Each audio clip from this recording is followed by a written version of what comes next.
黃光亞照肺，保皇黨挺梁，嗌唔制啊！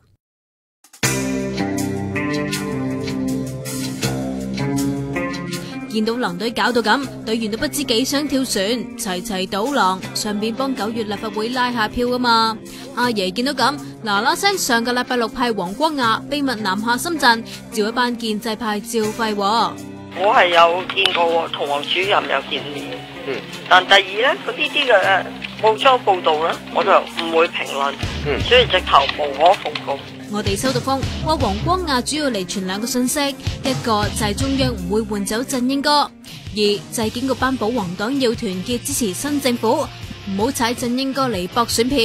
實際係叫佢唔好抽水，抽得咁勁咁解啫，即係冇話唔俾你監察佢，冇話唔俾你批評佢咯。咁我哋都係本翻住嗰個批評監督支持合作呢個宗旨啦。佢哋最驚繼續挺梁，選票會留翻俾泛民咯。